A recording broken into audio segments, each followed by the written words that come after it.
Aside for the scripture of reading, the scripture, 1 Timothy chapter 5, verse 17.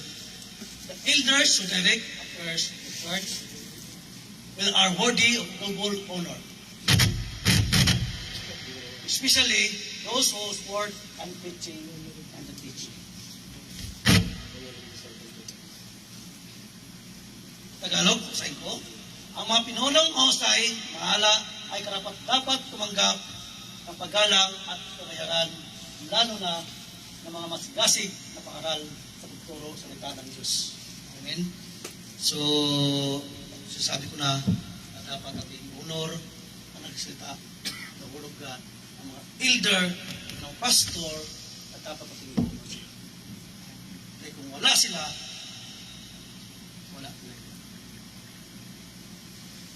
Honor the pastor, even sa inyong mga asawa, sa inyong mga anak, para tayo ay maging example sa bawat isa. Na tayo nag-honor. Amen?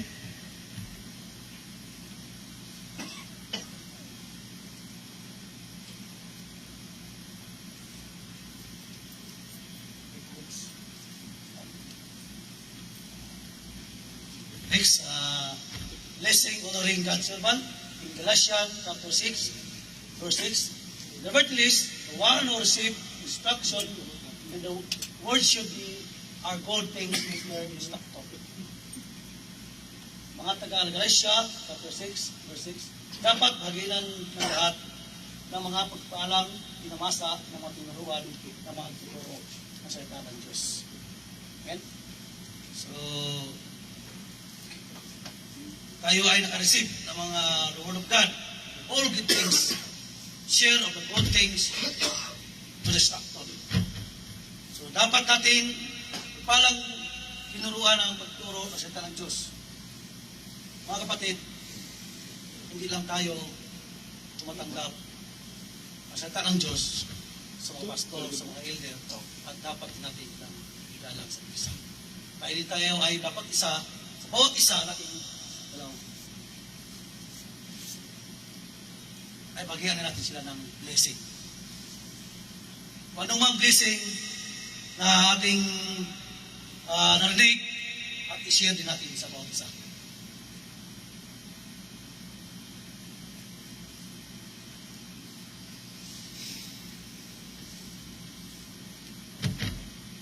Soon, many miss God blessing because we fail to honor His servant. Honor is the key to receiving from God to restitution leaders. Kita lang. Kita pa rin. Hindi na konta. So, the message is very clear. Many miss God blessing because fail honor His servant.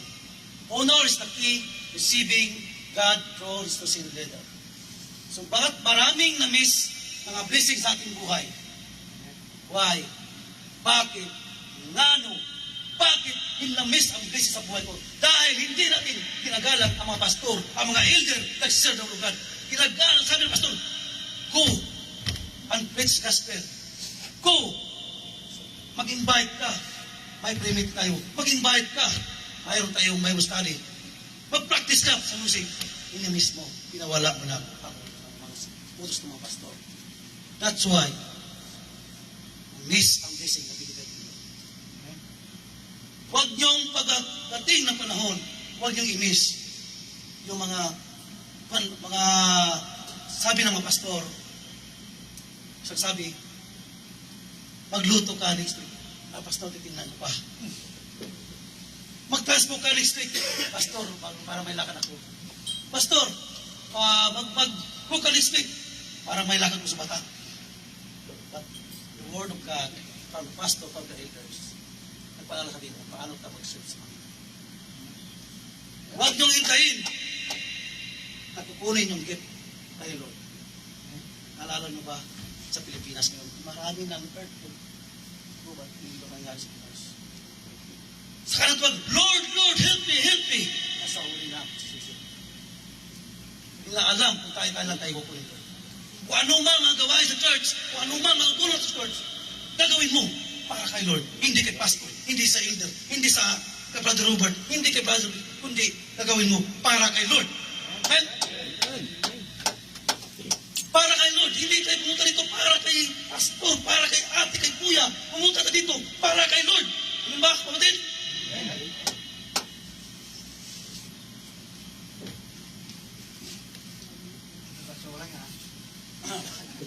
And, ito ba? God of the honor of the leaders.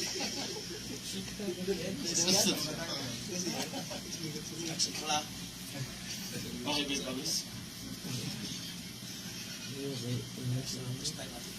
So, double honor, reign, double blessing.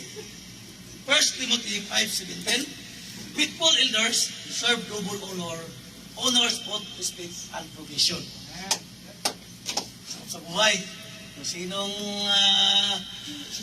elder, so double honor, blessing, how much kay Lord? Times 3, times 1, multiple, the honor double give to the Lord. If you serve the Lord with gladness. Double honor bring double blessing. I remember Pastor Edwin and Brother Kiman, or the bishop of the church Noel.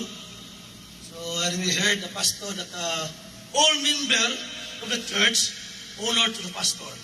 Bring wood, give money, extra money, kung paano sila pag-love sa pastor sa inyo.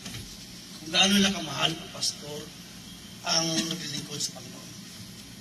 Tinuruan sila kung paano uunan ang buhay nila. Praise God. God, more blessing to the member. I say to the video, walk the story. Because have a video, you're a pastor. Kung paano tayo ulad bilang membro of church. Kasi honor ng pastor, ang para sa akin, hindi kayo ng pastor. Tayo ba ay nagbibigay sa mga elders pagkain? Tayo ba ay nagtitimpla ng kape? Tayo ba ay prepare, pastor, sa iyo itong muna pagkain mo na. Salamat sa buhay ni Pastor Virgil. Nagbibigay ng kape. So, I bless sa buhay mo, Virgil, Pastor Virgil, na binibigyan mo kape minsan. Ako na may, hindi dahil na, salamat sa buhay. Salamat din sa buhay mo, kapatid. Dahil nandito kayo na makinig sa salita ng Diyos. Some of us, kumbaga sa karang, dawar-dawar lang ngayon. Dahil nga may samba, nagdawar-dawar sa bata. Nagdawar, dinuna nila yung gawain sa iba. Hindi nuna nila ang gawain ng Diyos. Sabi na sa Matthew 6:3, seek ye first the kingdom of God and righteousness, and all these things shall be added unto you. Then, paano i-added sa Panginoon ang blessing sa atin kung ikaw ay hindi mo inuna si Lord sa buhay natin? Kung inuna mo si Lord sa buhay natin, natuwa ang Panginoon. Hindi lang ang Panginoon, ang mga pastor, ang mga elders. Natuwa dahil nandito kayo, magsamba kay Lord. Amen? Amen, mga kapatid.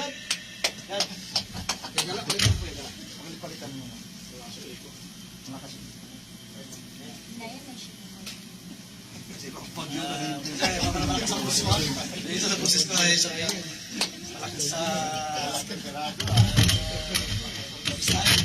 Bisaya, puro 10 years sa Manila, 11 years sa Saudi. So that's why halo-halo na ang salita.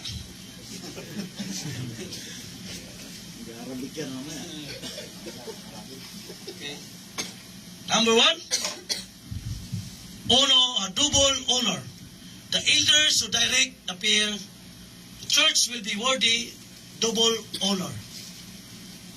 Especially those who are worth preaching and teaching. And 1 Timothy chapter 5 verse 17, this verse is emphasized the importance of honoring those serve, lead, and ministry. So mga kapatid, klarong-klaro yung mga kapatid kung salita ng Diyos. No? So the word God. The honoring those serve and lead of the ministry. Sino ba nag-lead sa ministry natin ngayon dito? Pastor, elder, also mga leaders. So mga kapatid,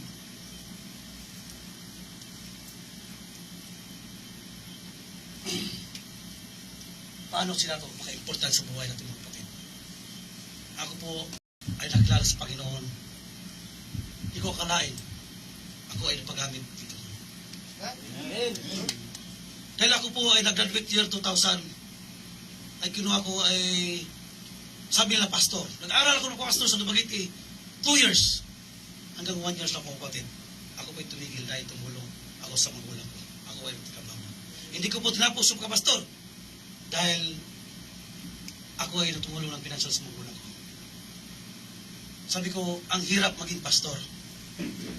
Alam niyo mga kapatid, lahat ng problema ng membro, problema din pastor. Pastor, pray me pastor. May problema ko sana pastor. Pastor, nakabuntis sa anak ko pastor. I-pray mo ko pastor. Pastor lahat. Ang tumatanggap ng problema, ipag-pray. I heard before, I am my director of the church in Mindanao, ito Alliance Church in Mindanao. Naman alam ko po ng life ng pastor. Ako po ay isang director ng church namin sa Evangelical Alliance Church. At the same time, school guard. Narinig ko, pastor, i-pray mo pastor. Kasi ang anak ko pa nakabuntis. Ang anak ko may problema. I-pray mo ako pastor. Pastor nag-pray na sa akin.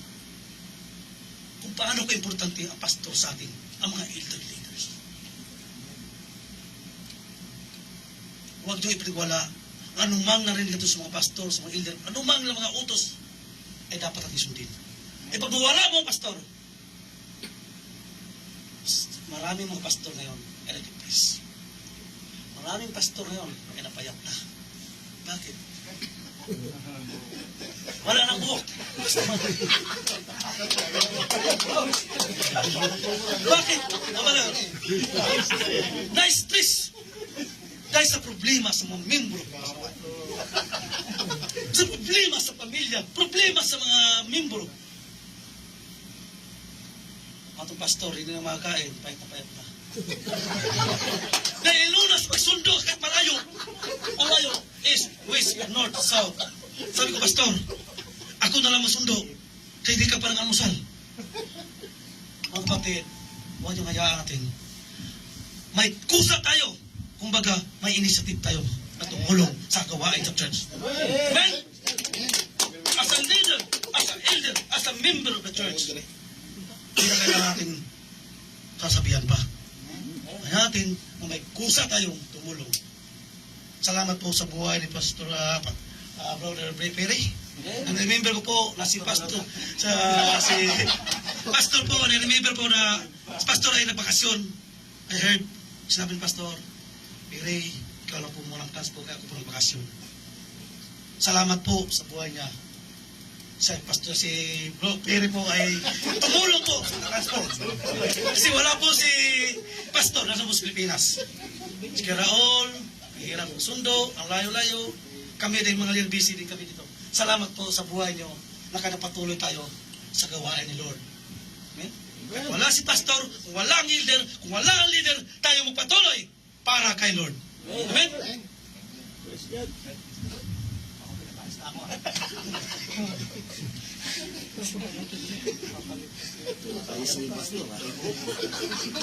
Ulit ulit. So, sowing and reaping. Luke chapter 6, verse 38.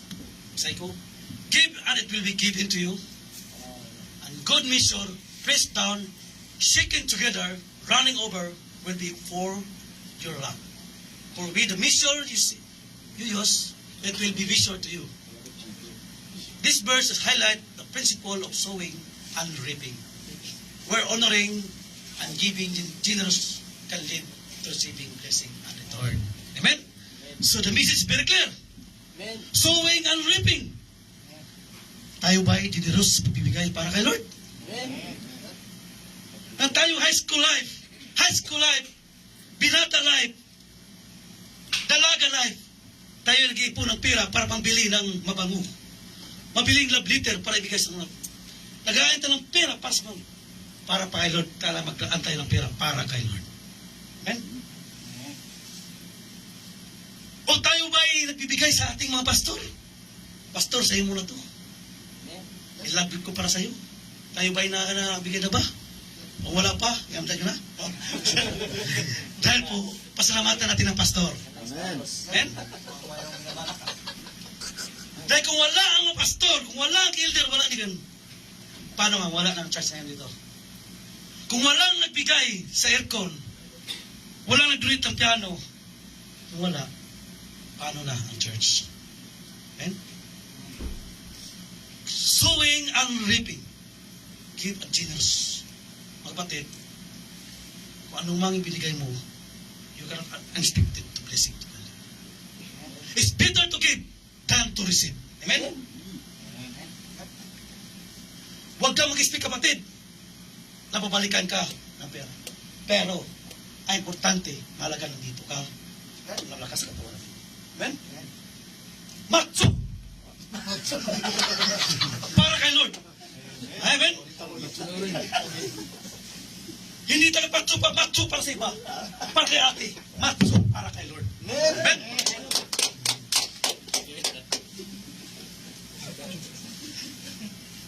Sowing and reaping. Magpatid, have a generous pagbibigay, even the tithes and offering, para magamit natin sa gawain nila. Amen? Salamat po sa mga kapatiran na pupatuloy sa pagbibigay. Walang sawa sa pagbibigay para kay Lord.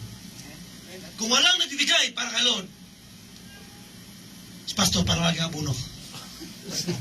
Laging abuno dahil pati pagkain abuno. Pati sa pagkasuin. Huwag lang ang pagkasuin na may credit card pa. Paano ang mag-credit card ay papasok pa? Mga kapatid, huwag hayaan natin na bumagsak ang ating simbahan.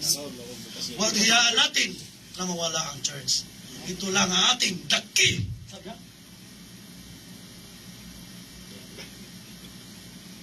Daki. The church. Dito tayo ginamit. Dito tayo nagsamba. I remember in panahon ng pandemic, mga kapatid. Hirap tayo magsamba, mga kapatid. Sa panahon ng pandemic, online pa. Iba talaga yung tayo magsamba. That's personal na person. Amen? Kung ikaw na tumitingin doon sa tingin, ay not satisfied. Kung ikaw lang sa online, pagpasalamat sa Panginoon, tinlanggan ni Lord, tayo na papatuloy. Hanggang ngayon, tayo ay buhay. Amen?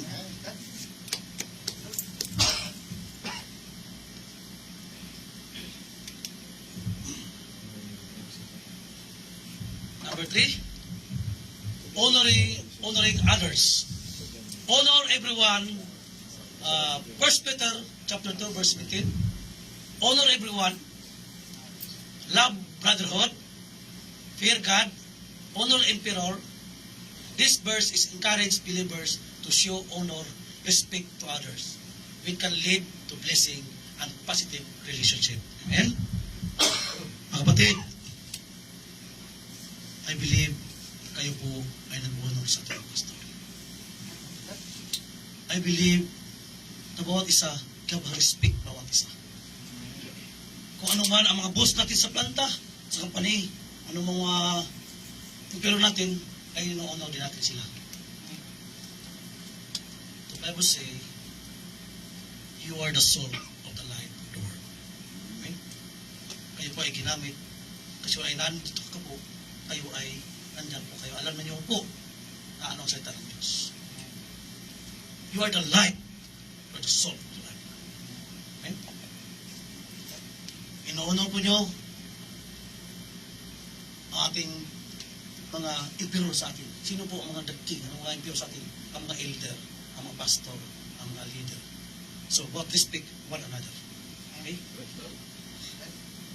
So, ito, 45 minutes pa, 1 hour pa pas.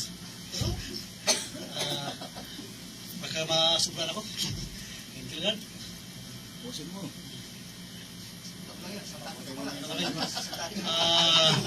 Honor through generosity. Galatians chapter 6, verse 6. Share all good things with your instructor. Supporting leaders allow the ministry of flowers. So, the word is very clear. Share all good things. Ano mga good things, mga kapatid, sa buwan? Ano ba may dulot natin? Ano bang masishare sa atin? Salamat po sa buhay po ni Brother Jerry. ikaw po ay nagbibigay ng tubig sa church. Kami po ay nauhaw. Hindi lang nauhaw sa salita ng Diyos. Nauhaw na kami sa pisikal. Salamat po sa buhay mo. Ikaw po ay ginamit ang parang church na hindi kami yung blessing ng habi ba, share to blessing to others. Amen. Share all good things to us. So, ano ba ang mga gamit natin, matutulong natin sa ministry? Kung ang pastor nahirapan man sa pinansyal, sa anong mga bagay, nahirapan, kung ano bang matutulong natin sa mga pastor, sa mga people dito sa church. Ang mga sabi ko na, tayo ay magpatuloy pa rin tayo dahil sa Panginoon.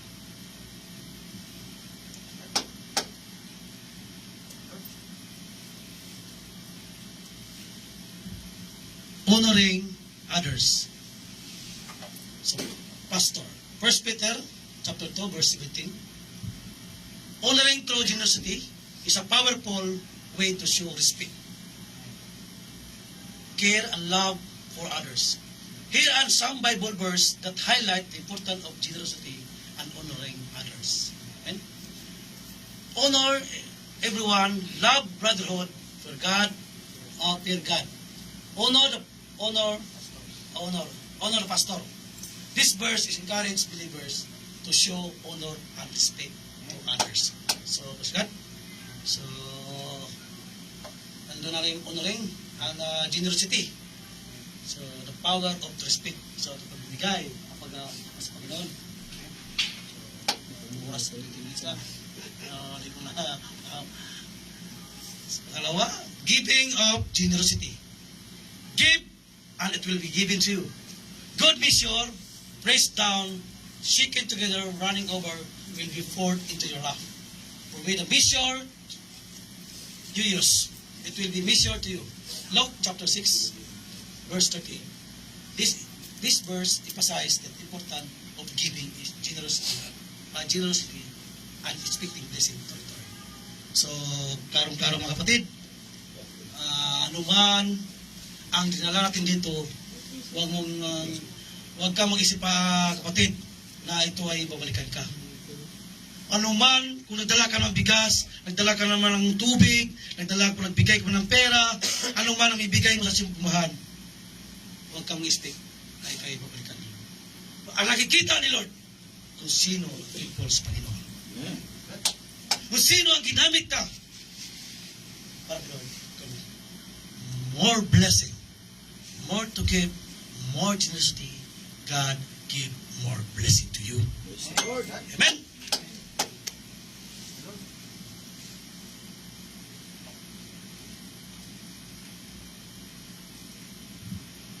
Sowing and reaping. Second Corinthians chapter 9 verse 6. Whoever sows sparingly will reap sparingly, and whoever sows bountifully will reap bountifully. This verse highlights the principle of sowing and reaping, where the generosity can lead to abundance. So, pagbibigay ng mga kapatid. So, hindi nawala ang pagbibigay. Salamat, Pastor, sa iyong sa word na ginawa na ngayong buwan na ito ay honoring the pastor. Sowing and reaping. Generosity. Mga kapatid, may puso ba tayo? May heart ba tayo na may generous pagbibigay para sa church? Mga kapatid, kailan pa ba tayo magbigay kung wala na tayo? Kung kunin na tayo ni Lord ang buhay natin. Kalas. Sida, kapatid. Kung tang buhay natin, kida-kida. The word, dapat sida. Focus on the Lord. Amen? Focus kay Lord. Kung hindi tayo focus, ang buhay natin, kita-kita. Huwag ka na-focus kay kuya. Kasi maganda siya, papugi siya, macho siya. Mag-focus kay ate, kay maganda siya. The material things. Mag-focus ka, kay maganda ang car, bibiling ko. Tino Jerry, kumusta? Patiro, biling ko. Mga kapatid, Yung ibili mo pa rin ng pera, ibigay mo pa kay Lord. Amen. The Bible says, all things of this world will pass away, but my word will never pass away. Ang lahat ng bagay ito sa salibutan ay mawawala. Amen? Ang word of God, ang salita ng Diyos, ay hindi mawala. Amen. Amen? The Bible says, kung anuman ang binili natin mga kayamanan ay temporary lang mga. At salita ng Diyos ay hindi po mawawala. Amen? So, very clear. Magpuso tayong pagbibigay para hindi kay pastor, hindi kay para kay ate, hindi yung pasa, kundi para po sa church. Amen?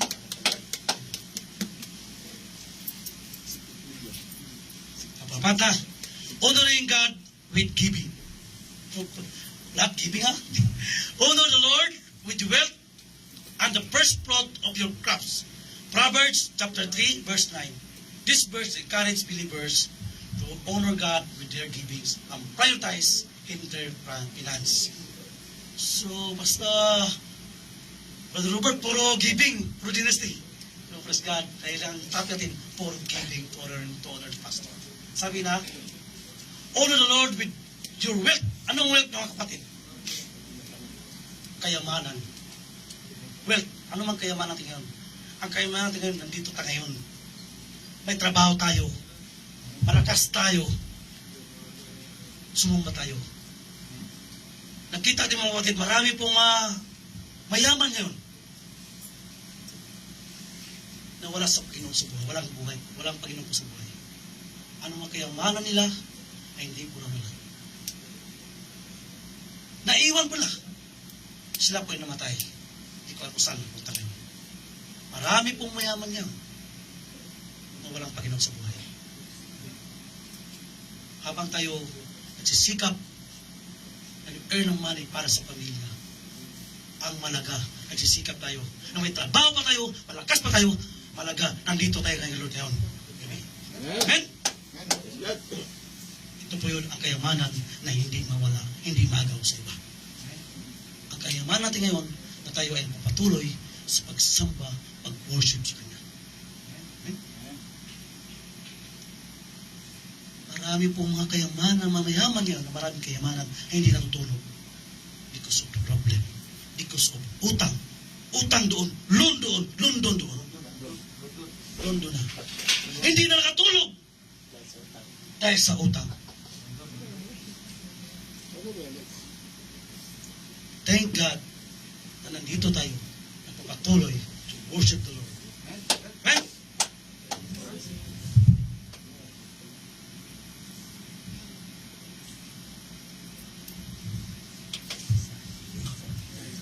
No? Honor, release, impartation. Elisha received a double portion from Elijah because he honored him. In 2 Kings chapter 2, verse 9 to 15. What you honor, you attract. Bakit pa sila pinagpala? Sa Old Testament. Si Elisha. Si Elijah also. You honor sila. Dahil sila po ay sumusunod. Hindi po sila susuway. Sila po ay nag-focus. Hindi po lang sila kita. Kundi sila. And,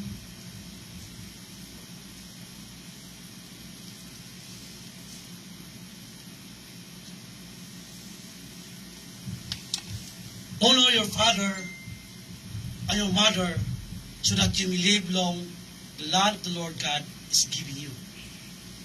Exodus chapter 20, verse 12. This verse emphasizes the importance of honoring those authority and expecting blessing. Mga kapatid, it's very important to honor yung ating father. Nagsasabi ba tayo sa mga magulang, I love you ma, I love you ma. Tayo ba ay nagbibigay ng pera para sa ating mga magulang?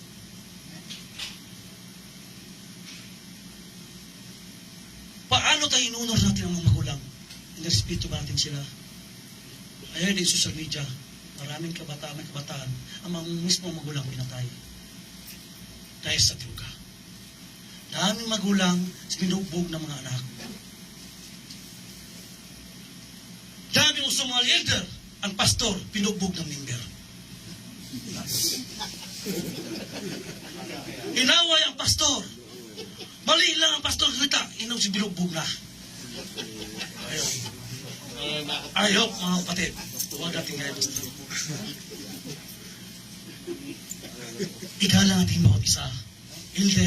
Elder, pastor, ang inyong natin. Importante ating mga magulang. Ako po, lang ako yung natin kumpanya dati, nakasama ko po ay puro sila wala ng mga magulang. Na ako po ay mag-send sa online, sa cellphone, mag-send ako ng pera sa magulang ko. Ako ay nagbibigay ng pera sa magulang ko. Every month sa Saudi. Wala po ako nag-Saudi. Even ako nang binatap ako, ng Saudi ako ay nagbibigay sa magulang. Ako po ay kalawang anak ay isang breadwinner po sa magulang. Katandamit ko ay ukay-ukay. Saan ko ukay-ukay? Break ukay-ukay. Mga kapatid, inuna ko yung magulang ko. Pagkain namin, kasi anim kami mga kapatid. Anim kami mga kapatid, kami lang mahirap naman.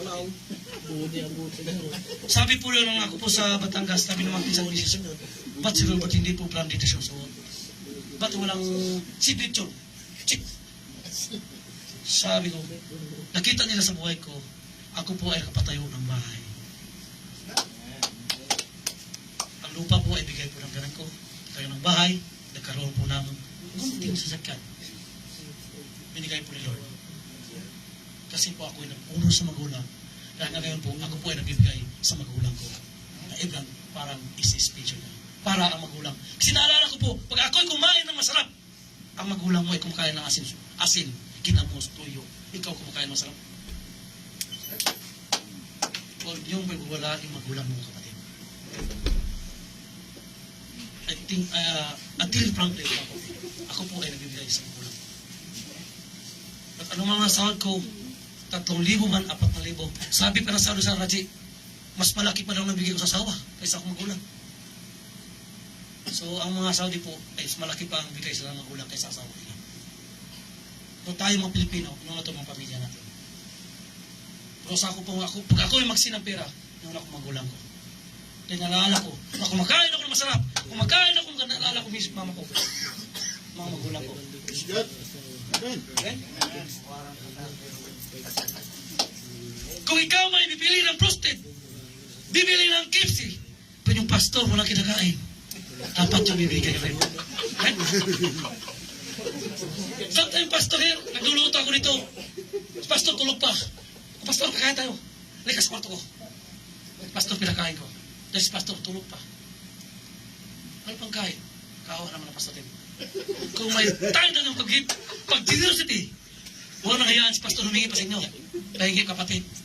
Ang pastor natin, ang mga elder natin, ang leader natin, kung ano man ang extra money, kung ano man utulong ko kayo kinakain, bibigyan nyo rin. Dahil sa pag-honor sa ating mga pastor, sa ating mga magulang. Kapatid, huwag niyong kalimutan ang ating mga magulang. Kung wala sila, wala din tayo. Amen?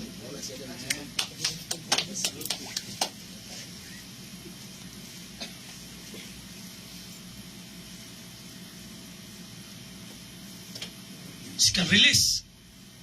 Isaiah chapter 15, verse 10. And if you spend yourself on behalf of the hungry and satisfy the needs of the oppressed, then your light will rise in the darkness, and your night will become like noonday. This verse highlights the importance of releasing resource and energy to bless others. So, thank you for that.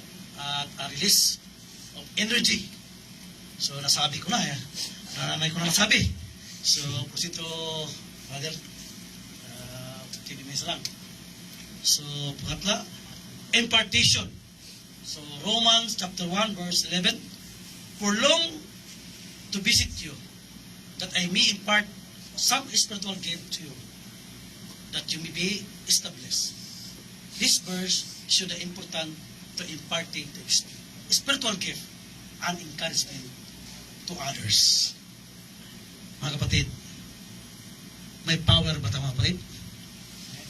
May power ba tayo pang-encourage sa bawat isa? O power kilikili? O power sa ibang mga bagay na hindi dapat kaalala? Mga kapatid, may power tayo pang-encourage sa bawat isa. May power tayo mag-invite, kapatid, dali nato sa church. May power tayo mag-share to blessing. May power tayo magpagamit sa music. Kung tayo may gift tayo mga kapatid. Ano mang gift niya ngayon, ipagamit mo ngayon. Sama sa isa ka-river. Pag hindi mo gamitin yung talent mo, walang madaloy ang tubig. May stagnant mga kapatid. Walang dyan. Dahil kung hindi ginamit mo yung talent mo para kay Lord, yun ay parang asap. Ano mang gift, ibigay mo para kay Lord. Encourage one another, mga kapatid. I remember in high school life, I am a PIO of the youth. Every Friday, sabi ko, mayroon tayo, every Monday, mayroon tayong free fellowship every Friday. Mayroon tayong Bible study. Ako po ay nag-report kanila. So dahil po noon, marami po ang naligtas ng young people. Marami pong pumalik, sumigla, mga young people. Lumami kami members sa church. Praise God! Ang Panginoon po, na ako po ay naglaro sa labas ng basketball. Lumapit po si Brother Pere at si Brother Ramiro ng exit namin. Bro, wala bang magalit sa akin dito nung maglaro kami dito? Wala magamit po. Wala. Direct to the point po. Direct to the point, sabi ko, ito pong may-ari ay isang church po. Ito pong church namin. No? Ang may-ari to, pastor mo, ang may-ari to. Siya po ang tuwag. Ang direct to the point, dinala ko sa church. Pinakapi ko pa. Kapi mo na. Kung maligaw, why paligoy pa? Direct to the point. Marunong ka ba sa music? Marunong po. Tutok ka. Tutok ka. Praise God. May kip pala to. Dahil po sa pag-basketball, kaya gusto mo yung size, siya po, nakilala pa ko, nakilala ang church, praise God, sa kumpanya ng Unichurch, ay marami na po sila. Amen. Amen. Amen. Salamat po sa buhay. Bro Pere, at sa lahat po, mga Unichurch, nagpapatuloy sa paggamit kay Lord. Walang sawang paggamit. Pag-invite. Gusto si Brother Jerry, nangalangan dito. Salamat po sa buhay nyo, mga Unichurch. Kung wala pa sa hotel tayo na. Sige.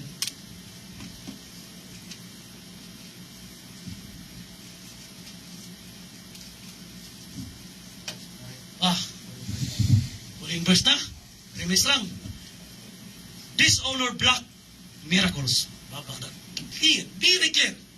Dishonor can block miracles in our life. Why?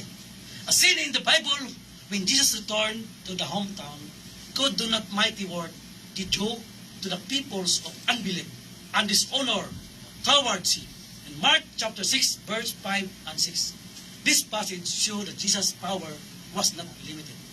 But the people dishonor a lack of faith and hinder the manifestation of miracles. Kapatid, bakit po dumating ang mga blessing sa buhay natin? Bakit po tayo ay walang peace of mind? Bakit po wala tayong blessing dumating sa atin? Matagal na ka nag-pray para kay Lord, hindi pa rin dumating. Ano mga kapatid? Parang mayroong something, hindi ba? Something wrong. Something wrong o something wrong. Bakit po mga kapatid? Dishonor block miracle. Gi-block sa Panginoon.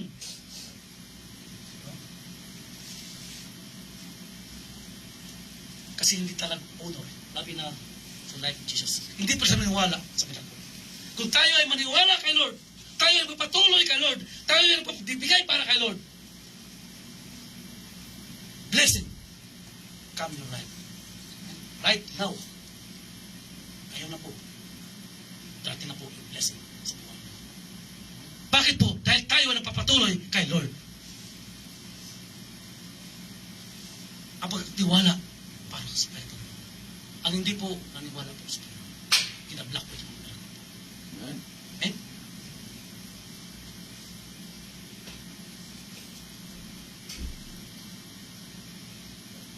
Key the Bible verse. In Mark chapter 6, verse 5 and 6. He could do no mighty work there due to the people's unbelief and dishonor. Matthew chapter 13, verse 57 and 58. A prophet is not without honor except his own hometown, highlighting the connection between honor and miracles. 1 Corinthians chapter 11, verse 27 to 29. Dishonoring the body of Christ can lead to judgment and lack of miracle. Mga kapatid, sa mga palaya, dishonoring, kailangan tayo mag-honor. Huwag na tayo mga problema. Tayo ay i-block sa evidence. Tayo, dishonoring body of Christ. It's a judgment. Ang pag-honor po sa atin ay isa pong daki ng the Bible. So, anong hindi man natin,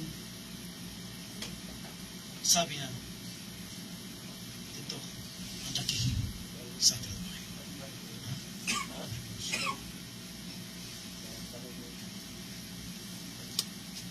Mabalik.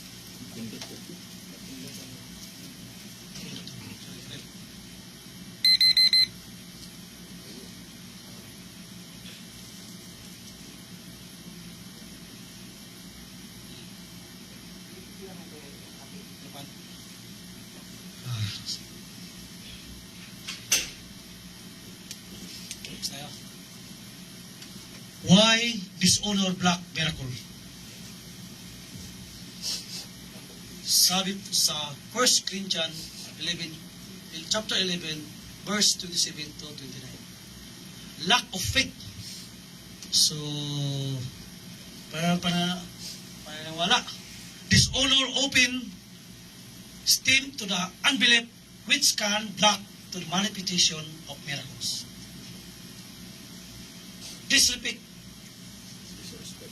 Disrespect, dishonoring others, especially those in authority or spiritual leadership, can hinder God's word in our life. Unworthiness, engaging unworthy behavior or attitude can lead to lack of miracle. See in the 1 Corinthians chapter 11, verse 27 and 9. So mga kapatid, ano mga behavior natin mga kapatid? Ano mga behavior na dapat nakidikayaya para sa Panginoon? Dapat natin mga kapatid. Kung may behavior ka, ang puso mo ay teachable. Ba teachable? Anong behavior mo kung wala ko, kung mayroon ka? Amen?